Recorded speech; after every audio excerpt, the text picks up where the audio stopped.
the original plan was that Tomio would just be like a learning sub for the entire year. This is Azento, and I have here with me Reven from Shopify. And I guess I want to start off by talking about the unique picks. It seemed like we've seen a lot less unique picks from your team. And I remember actually I went back and watched an interview with you with Dagon. And this was back in March for Spring Split. And you had said in the interview that you guys started off playing unique picks, you know, like the Scion, but then you scaled back and you felt like, I guess you did, what you should have done in reverse. And the fact that you led with unique picks and then scaled it back to fundamentals. But now it seems like for this split, it was fundamentals and then you leaned in a little bit to unique picks. Could you talk to me about that kind of approach that you did this split as far as like champion picks? The revisit to unique picks wasn't like planned all the way back from like before summer per se. I think it was more we were just doing our thing, and then in the process of doing so, we sort of revisited it when we brought back Boogie, because before we brought back Boogie, even though it wasn't like, even though the scrim results weren't terrible, it was still not like good enough to feel like where we feel confident enough to experiment with said like unique picks. And then once people had more confidence in our practice and our progress, they were more open to, oh, we can maybe add this into our arsenal, and that's how it sort of came back to be. Yeah. Talk to me about the difficulty of, I guess, convincing players to play unique picks, because one of the things that, you know, we saw, I think it was back with LS on Cloud9, is that he said that he had difficulties convincing players to play unique different champions and things outside of the meta. So how has that been for you as a coach to try and have someone play a unique pick? Well, one, I think it varies very different from person to person. Like, sure, yeah. David, I think, Insanity is very open to like multiple different champs, multiple different styles. He's very open to trying new stuff. Even if it fails, he'll just be like, oh, maybe that didn't work. But some other people, not that that's bad or anything, are somewhat resilient to that approach to begin with, especially when we're like struggling in general. So sure. It's like a mixture of, we don't have the, what's the word I'm looking for? The like mental capacity to, or like the training capacity to deal with fundamentals and the unique picks at the same time. And also even the term in and of itself, like unique picks per se, is like, because I just think, oh, A champion, good, B champion, bad, C, like, it doesn't really, I don't really view those champs any differently from the meta picks. It's just, because I think this year in specific, even especially because like Chobi brought out like the Zeri mid, Draven mid, I think just globally, especially this year, people are way more open to try a lot of different things in comparison to the past, so that part kind of helped.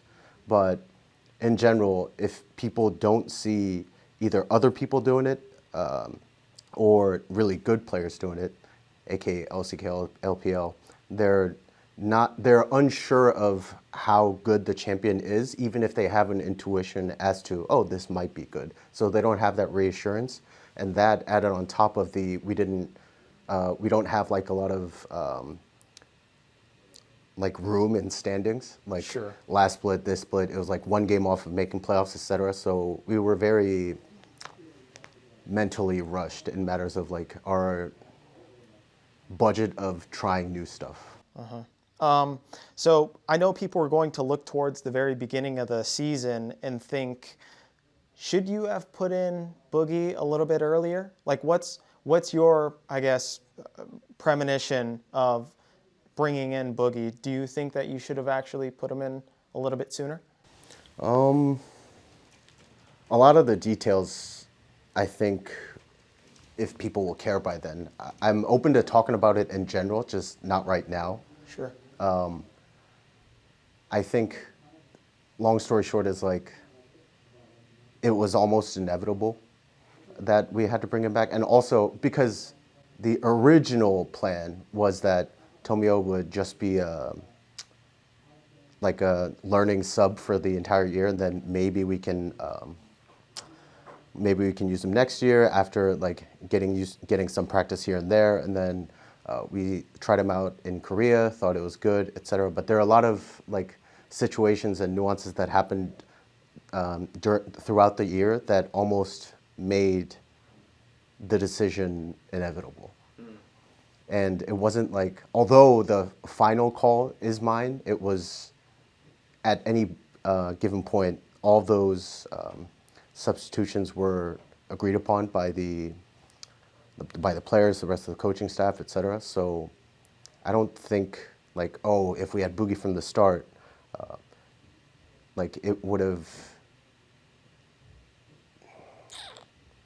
Well, one, I think we would have lost to C9 and TL anyways. Sure. And then Immortals, probably. It's hard to say because we're just looking back in hindsight. And I also think like bringing back Boogie gave us a lot of like honeymoon phase, etc. that helped us a lot. But I think, yeah. Well, let me look at it this way, because what is the coaching structure for Shopify? Aren't you both kind of the GM as well as the coach? Or am I mistaken? We don't have as far as I know, official GM, but the practicality of it, Simon, I think, is the League of Legends GM. Also, we have a higher up, which is Dario, TLO. But in matters of roster decisions, if that's what you're asking, yeah, they basically handed it to me 100%. So in that sense, it was ultimately my decision. And then below me, there's there's Wild Turtle, Selfie, who's helping Insanity through online, and also Wiggly is our assistant coach as well. Okay. It seems like there's been a lot of downsizing of coaching teams within the LCS this year. How has that experience been for you and Shopify? Because it seems like you're just a one-man army, right? I think it's only because, well, last split it kind of was because Turtle hadn't fully transitioned into coaching yet. He was like, before B-Voy came, he started some games, and I think even internally he had some, like, not doubt, but like he kind of still wanted to play a bit. But then now he kind of enjoyed coaching more and bought into the philosophy of coaching, and he enjoys it. So now he's fully transitioned. So this split, he's in practice a coach, but last split he was only listed, and it wasn't. He wasn't in like the day-to-day as he is now. Yeah. So yeah, last split I think it was pretty much only me, and then this split we have 2 to 3 other people. So I noticed, and I was looking in the contract database, that everybody on Shopify is till 2024, so this year. Would that have been a decision that you would have not have wanted? Maybe extended contracts, or like what I guess is the whole contract situation of like ideally what you would have wanted maybe? Frankly, I think, well, okay, esports contracts, like, I think is very different to like traditional contracts where traditional sports contract, if you sign for 3 years, there's a set amount of guaranteed money, etc. But esports contract is like, sure, you sign for 3 years, but if they don't like you after 3 months, they can cut you with like no, yeah. So I actually think it's very, and I also said this to Dario, who was here watching, that they've been really supportive, really honest with us, and I think it shows in the 1-year contract as well. Because even though people might look at it and go like, oh, they're only signing them for 1 year. What, they're going to try him out for 1 year and then like let him go or something? But in reality, orgs can do that at any time, and there's no repercussion. And if anything, the shorter contracts, in my opinion, I think the design is like, it's favorable for actually the players or the coaches because they have a chance to renegotiate as the contract is running out. So I don't think the 1 year thing is like some lack of commitment from Shopify. I actually think it's arguably catered towards whoever's the employees. So I want to end off with, what are your huge takeaways from this year as a whole? You had said in Degon's interview that there were some things that you would have liked to change, like say the fundamental aspect as far as the champion picks versus focusing on fundamentals and things. Do you think that's changed headed into, I guess, the end of Summer Split? What are your huge takeaways?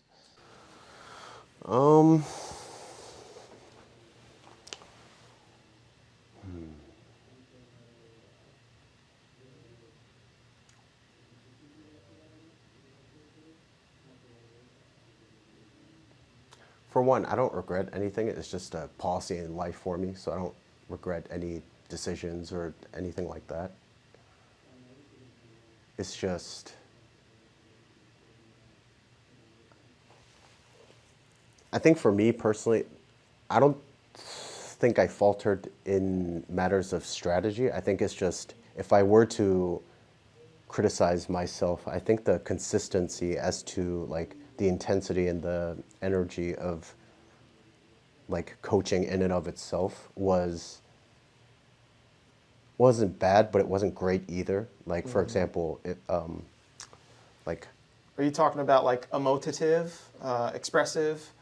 like Spawn, for example. Like I'm fat, which is, this is purely my opinion, is a sign of laziness and also like impulse control, etc. So I had it before in the beginning of the year. It's a weird take, but It's purely my own take. This is just how I view myself. Other people, it's like it's their own thing. Stuff like that is just, I think my view on coaching has changed a lot ever since I started 5 years ago. 5 years ago, I thought if you just say the right thing strategy-wise, players should just listen, and if they don't, it's their problem, is Sure, how I yeah. originally Logically. viewed it. But I think over the years, I've realized that the game is just a medium, and you need to influence the players, like physically, mentally, strategically, everything. You just need to be a good role model and have like a good passage of good influence on them in order to entice them to be better on the day to day, even without my like daily input. Like I needed to do that more consistently. I don't think I've faltered in it, but I could have done a much better job taking care of myself, taking care of them, like all of those things. I think just I could have done way more on a daily basis every single day. I think that's my only, one of my biggest reflections. Okay. Well, I appreciate your time. I appreciate the kind of fun games that Shopify has shown the world. So this has been Azento and Reven from Shopify. Thank you. Thank you.